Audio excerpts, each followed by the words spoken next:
Parte 1. La sombra sobre Jerusalén. La primavera se asentó sobre Jerusalén con una calma engañosa. Ese tipo de paz que existe solo cuando no se mira más allá de las puertas de la ciudad. Era la estación en que los reyes debían ir a la guerra cuando la tierra temblaba bajo los cascos de los caballos y el aire se volvía espeso con el olor a hierro y sangre. Sin embargo, dentro del palacio real, la guerra había sido reemplazada por el silencio. No la paz de Dios, sino el peligroso quietud de un deber abandonado. La ciudad santa seguía en pie resplandeciendo en oro bajo el sol.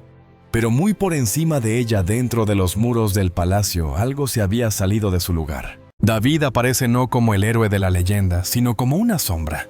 Permanece de pie en la azotea, un lugar donde el poder permite mirar todo desde arriba mientras se permanece invisible. Este es el hombre que una vez durmió bajo cielos abiertos, que enfrentó leones y osos, que caminó al campo de batalla con el nombre del Señor en sus labios. Ahora su espada está en otra parte, y también su corazón.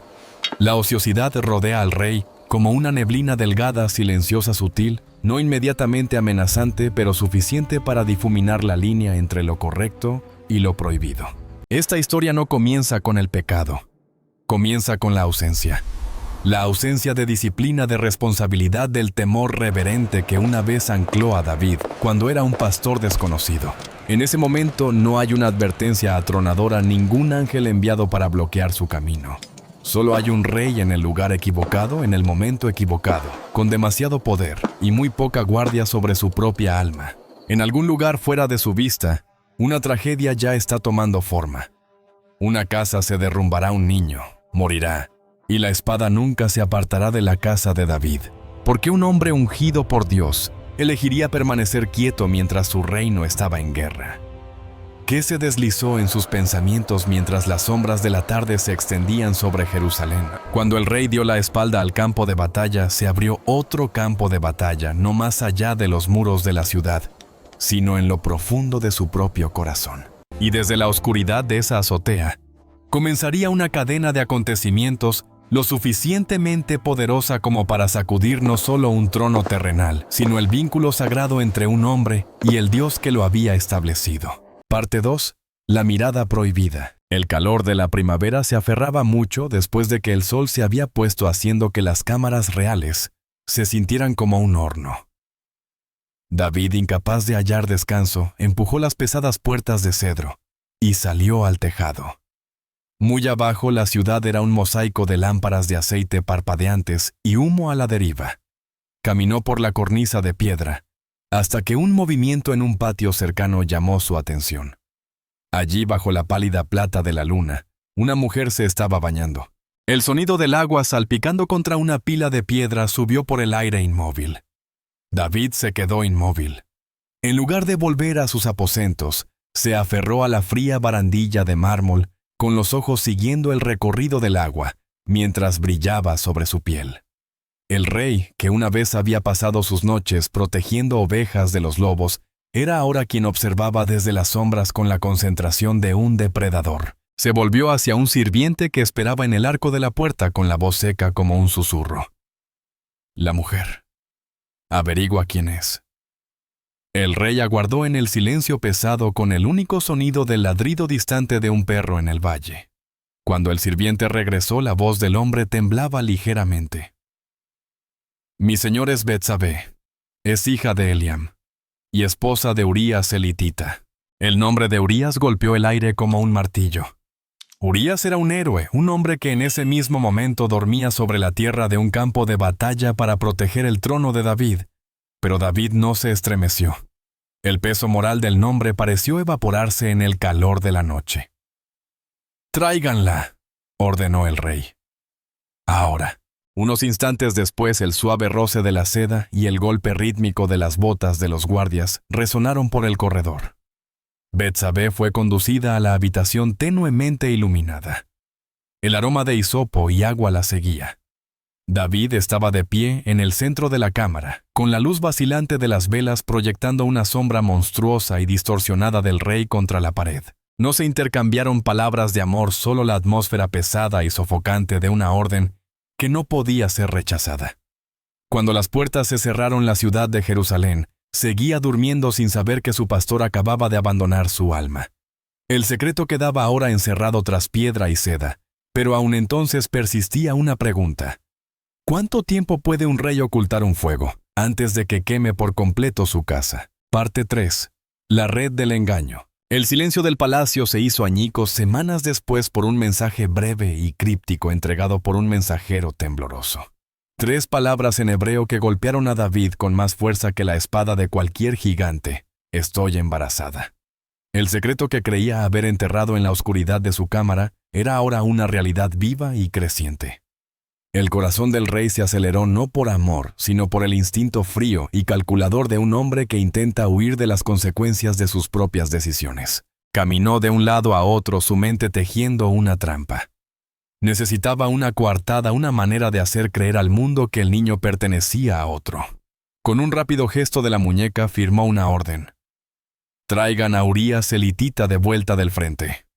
Urías llegó en pocos días con su manto manchado por el polvo rojo del campo de batalla y el aroma cobrizo de la guerra aún aferrado a su armadura. David lo recibió con una calidez fingida que ocultaba un motivo siniestro.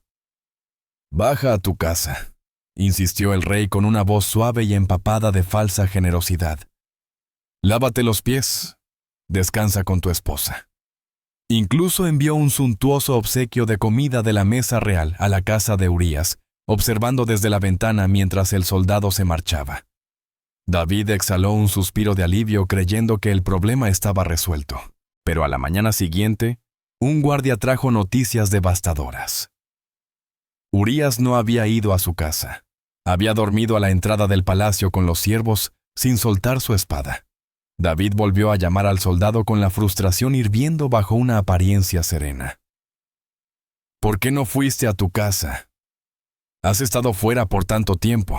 La respuesta de Urías fue un cuchillo en la conciencia del rey. «El arca Israel y Judá están alojados en tiendas», dijo el soldado erguido y mirando a David a los ojos. «Mi comandante Joab y los hombres de mi señor acampan a campo abierto. ¿Cómo podría yo ir a mi casa a comer beber? Y hacer el amor con mi esposa tan cierto como que tú vives no haré tal cosa». La integridad de Urías fue una luz cegadora que dejó al descubierto la cobardía de David. El rostro del rey se tensó. Su primer plan había fracasado. Entonces comprendió que mientras Urías viviera con tal honor, la vergüenza de David jamás podría ocultarse. La red se estaba cerrando, y ahora el rey estaba dispuesto a hacer lo impensable para guardar su secreto. Parte 4. El decreto a sangre fría. La desesperación convirtió el corazón de David en piedra. Tras un último y fallido intento de nublar la mente de Urías con vino, el rey vio cómo el soldado aún ebrio seguía negándose a tropezar hacia su propio hogar. El sol de la mañana se alzó frío e indiferente, mientras David se sentaba ante su escritorio de cedro para cometer su acto más atroz. Sumergió la pluma en la tinta. El raspar del pergamino fue el único sonido en la habitación. Escribió una carta a Joab, su comandante en el campo. Las instrucciones eran breves, clínicas y letales. Pongan a Urías en la primera línea donde el combate sea más feroz. Luego retírense de él para que sea herido y muera. El momento más escalofriante de la traición ocurrió en el patio del palacio. David convocó a Urías una última vez. Le entregó la carta sellada al soldado, al mismo hombre que era su destinatario. Urías, el hombre de honor inquebrantable, tomó el rollo con una reverencia sin imaginar jamás que llevaba su propia sentencia de muerte. Se guardó el sello del rey en el cinturón, el sello que había jurado proteger, y se volvió para cabalgar de regreso al polvo de Rabá. David permaneció en el balcón observando cómo el polvo se asentaba tras el caballo de Urías, sabiendo que la lealtad del hombre era el arma misma que se estaba usando para destruirlo. Semanas después, un mensajero regresó del frente. Habló del asedio del muro y finalmente pronunció las palabras que David había estado esperando. «Tu siervo Urías el hitita ha muerto». El rostro del rey permaneció como una máscara de indiferencia real. Le dijo al mensajero que animara a Joab diciendo: «La espada devora tanto a uno como a otro». Para el mundo era el trágico costo de la guerra. Para David era la última pieza del encubrimiento. Llevó a la afligida Betsabé a su casa, la hizo su esposa, y esperó a que el mundo siguiera adelante. Había silenciado al único testigo, había enterrado la verdad bajo el suelo de un campo de batalla extranjero. Pero mientras David miraba sus manos, y las veía limpias el cielo sobre Jerusalén, se estaba oscureciendo con una furia divina y silenciosa. Parte 5. El silencio de Dios. El polvo del campo de batalla se asentó y durante un año entero, una paz extraña y pesada descendió sobre el palacio. Para los ciudadanos de Jerusalén, el matrimonio del rey con la viuda en duelo de un héroe caído parecía un acto de compasión real. Dentro de los muros, los pasillos resonaban con los llantos de un hijo recién nacido. David había recuperado su rutina. Los cantos volvieron a sus labios, y la corona se asentó firmemente sobre su frente. Había manejado con éxito el escándalo, borrado al testigo y enterrado el crimen. El mundo había seguido adelante, y David comenzó a creer que el silencio de los cielos era una señal de aprobación o quizá que Dios simplemente no había estado mirando. Pero esta no era la paz de una conciencia limpia.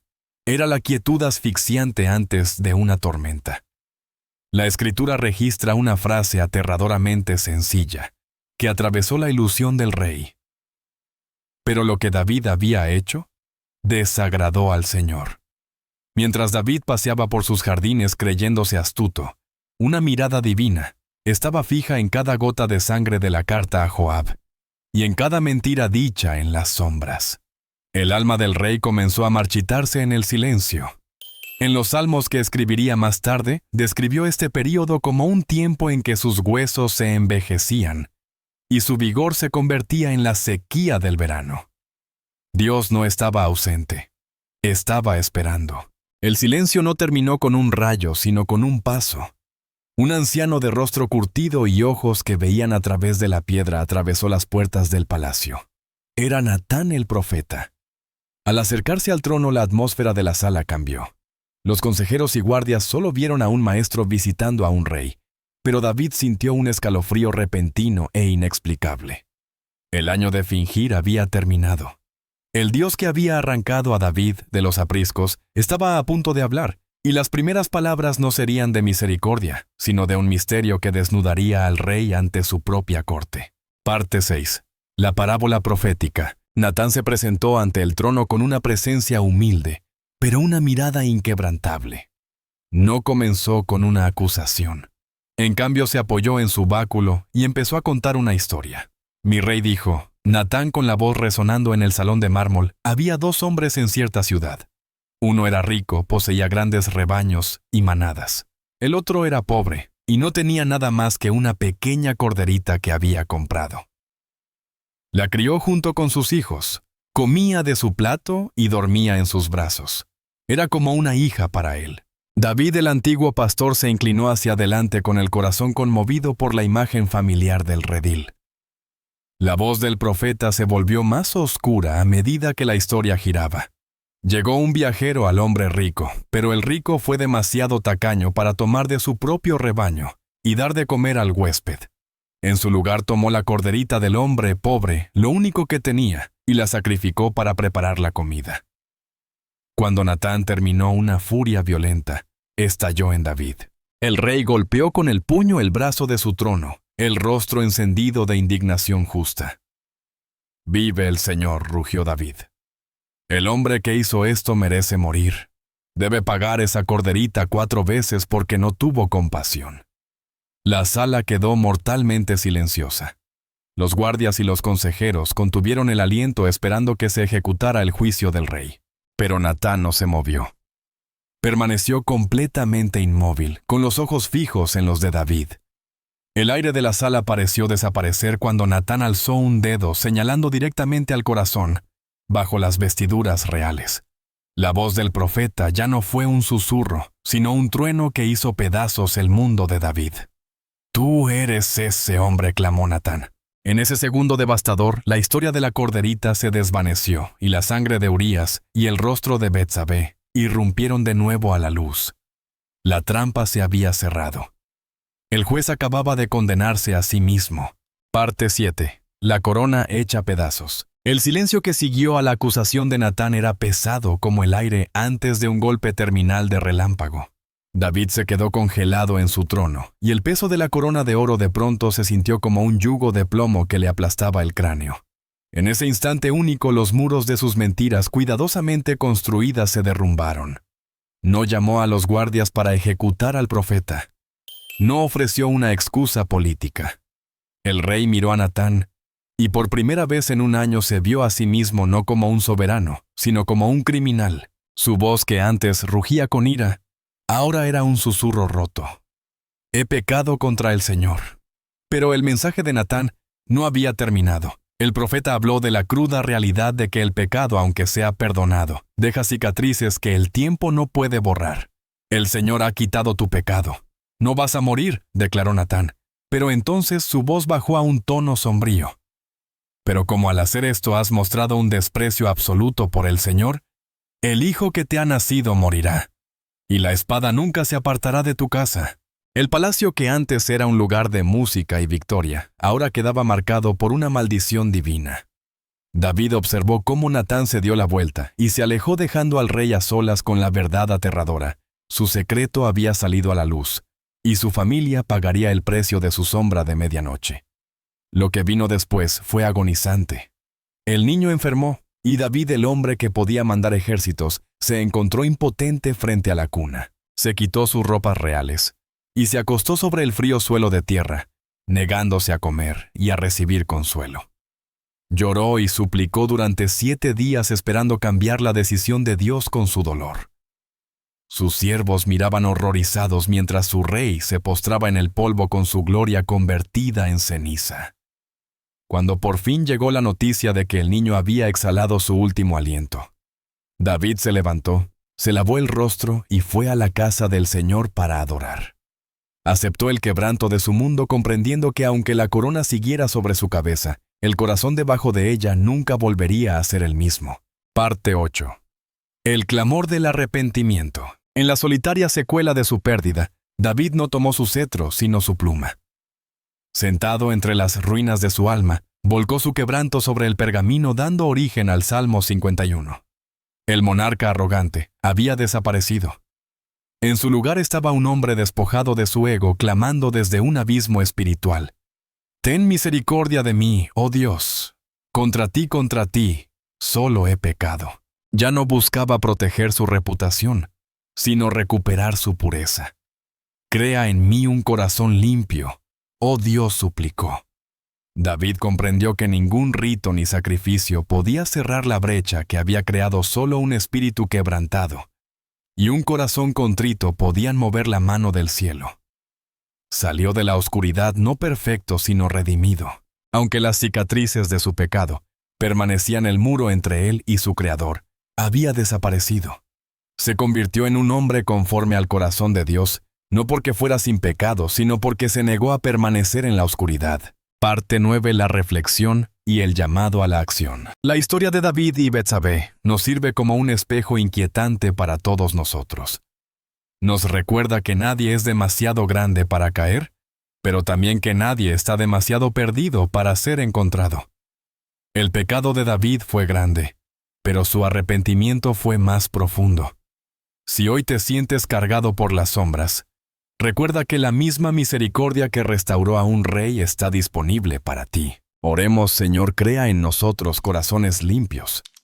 Cuando tropezamos, danos el valor de correr hacia tu luz, en lugar de escondernos en nuestra vergüenza.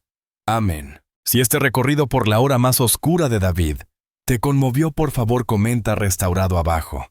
No olvides dar like y suscribirte para más análisis profundos sobre la vida de las figuras más complejas de la Biblia.